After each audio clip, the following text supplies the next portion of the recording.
All right, the second game, I'll move down the row here a little bit.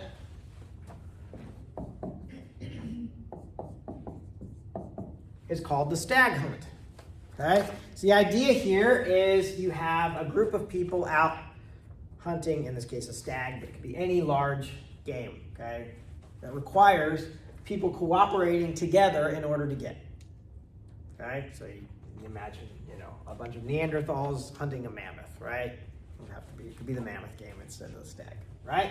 They each have a spear. One spear is not going to take the mammoth down, right? You need a lot of them cooperating to take down that mammoth, right? If they all cooperate, right? We'll go back to the stag just because stag hunt is easier to say than mammoth hunt. Go back to the stag, right? If they all cooperate, then they catch the stag, they divide up the meat, right? Everybody eats well, okay? But if a rabbit comes along,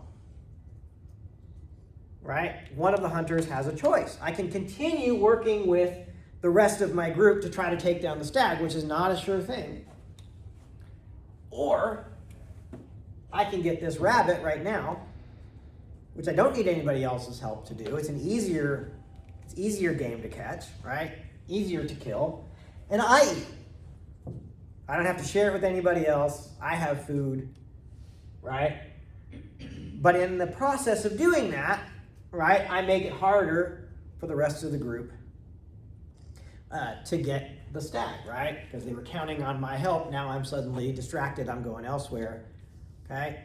So in Prisoner's Dilemma, cooperation is remaining silent, defection is testifying. In the stag hunt, cooperation is continuing to hunt the stag. Defection is to go after the rabbit. Okay? All right, one more. The third game that he looks at is chicken. This one I know you've all heard of in some way or another, right? So chicken is the idea that you have two people engaged in a very dangerous pursuit, right, against one another to see who is going to chicken out. That's why it's chicken, right? Who's going to chicken out? So classic version, you have two people in cars, right, driving. These are very good cars that I'm drawing here on the board. Driving toward one another, right? And cooperation in this case is swerving out of the way, right? I don't actually drive head first into your car while you're driving head first into mine, okay? I swerve out of the way so we both live, okay?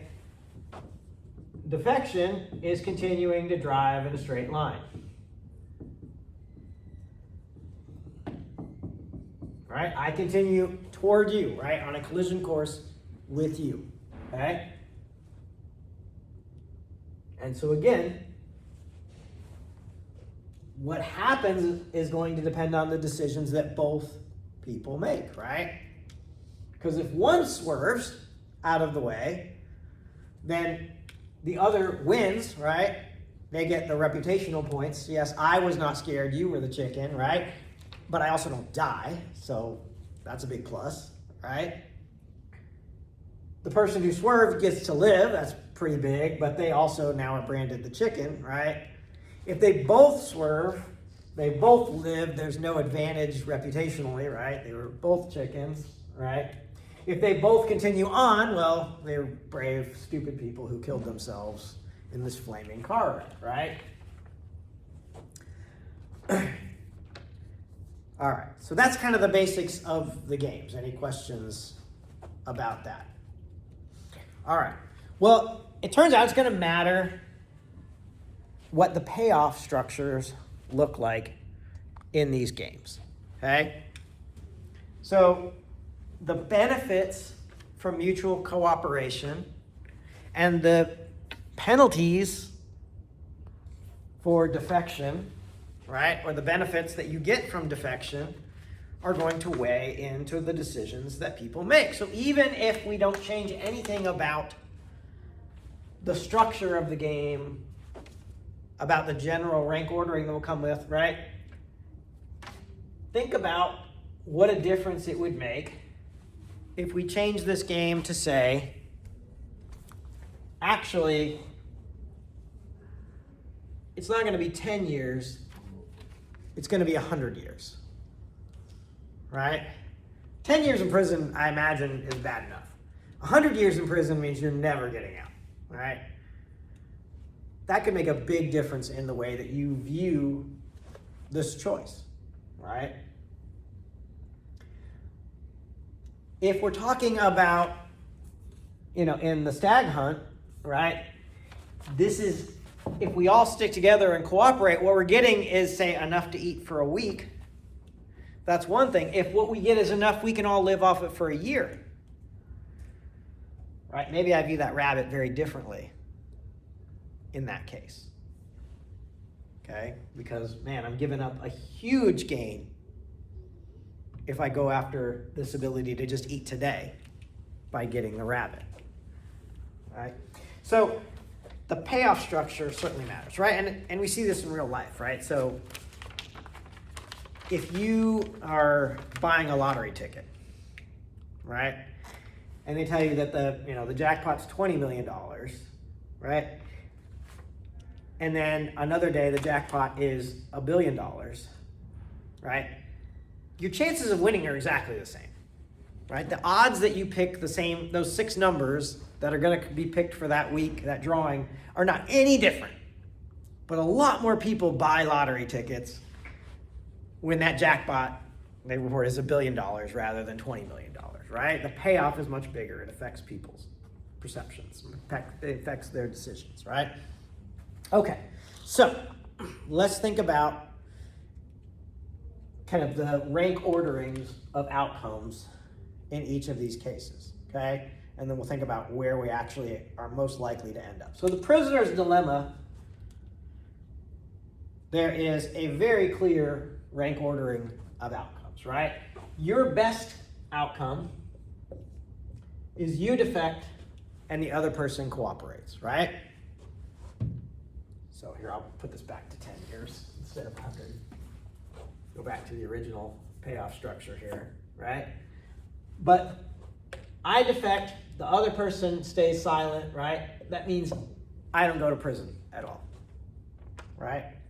My next best outcome is we both cooperate, right? And we each go to jail for a year. So I get a year in prison, right? My third choice, we both defect and I go to jail for 5 years. And my last choice is I keep my mouth shut, the other person testifies against me, and I go to jail for 10 years, okay? So we have a very clear rank ordering of preferences, right? Which outcome do you think is the most likely?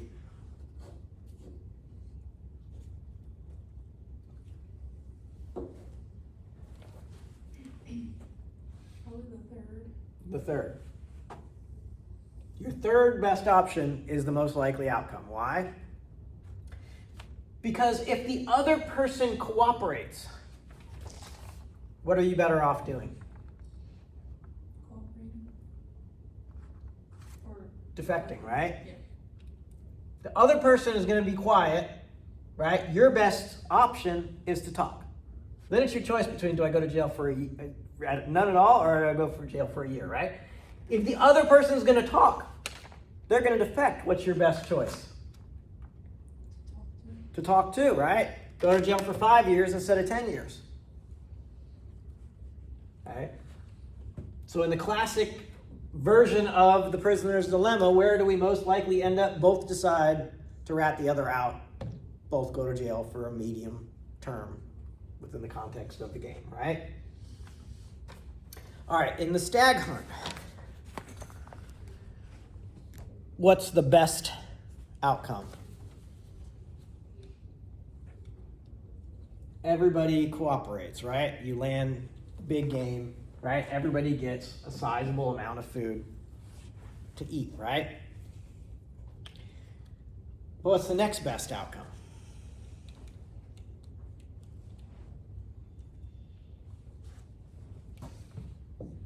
You defect, and everybody else cooperates, right? You defect, you go get the rabbit, right? Everybody else cooperates, they're still focused on the stag, so nobody else gets the rabbit that you went after, right?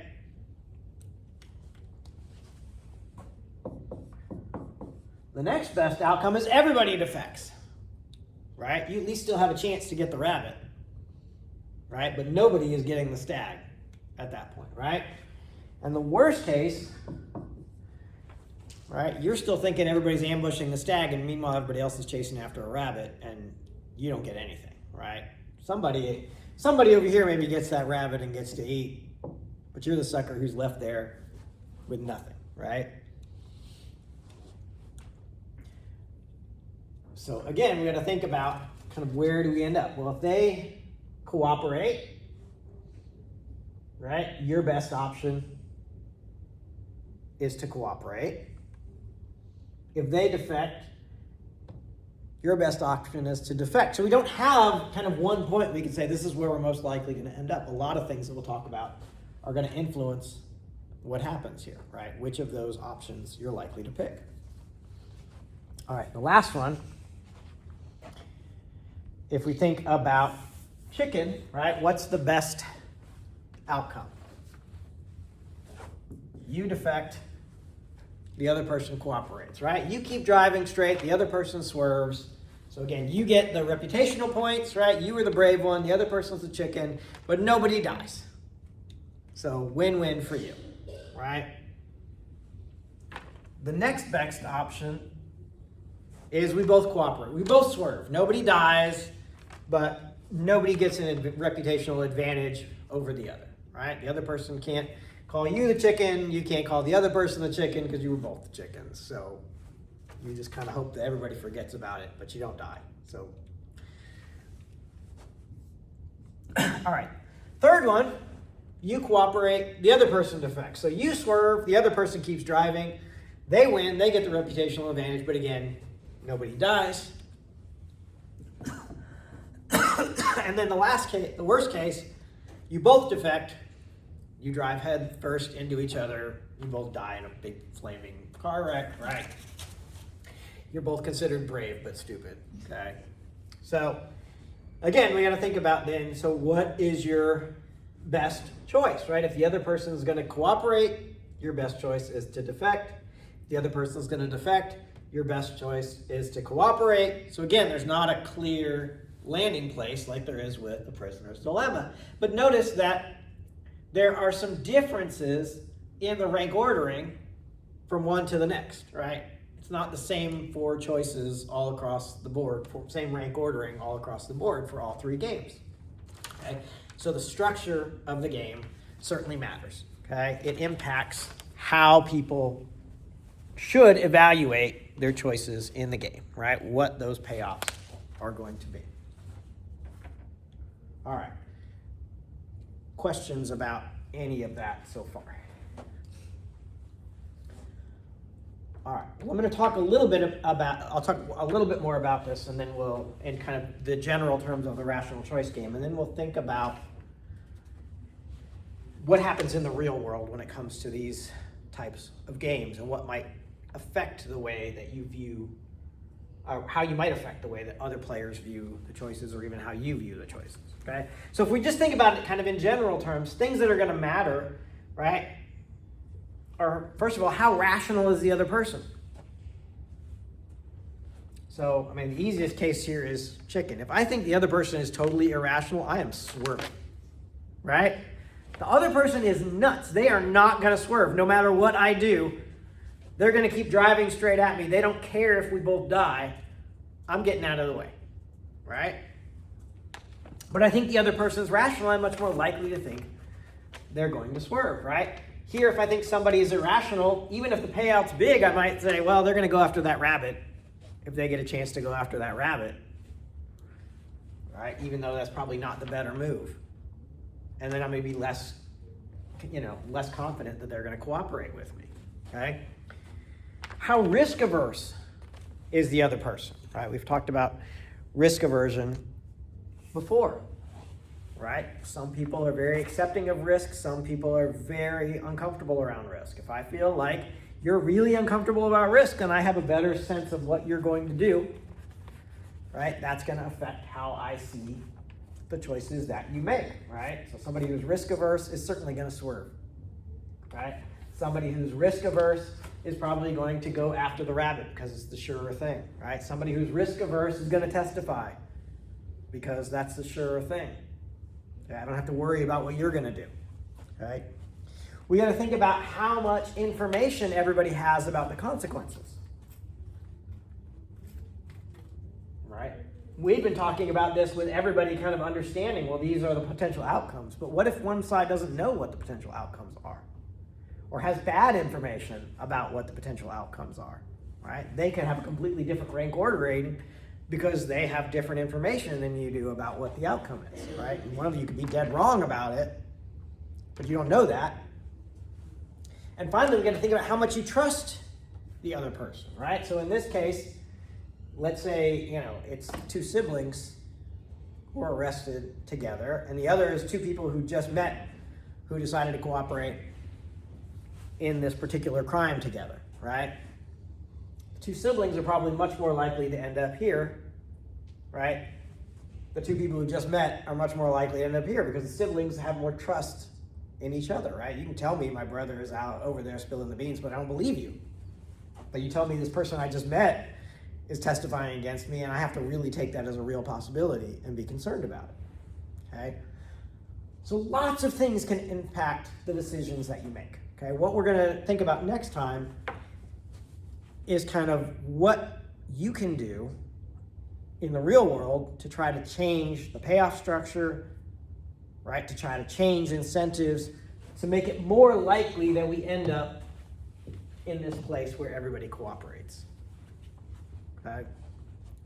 So this has all been kind of in theory. We're going to move it into the real world next time, but we'll stop there for now. Any questions?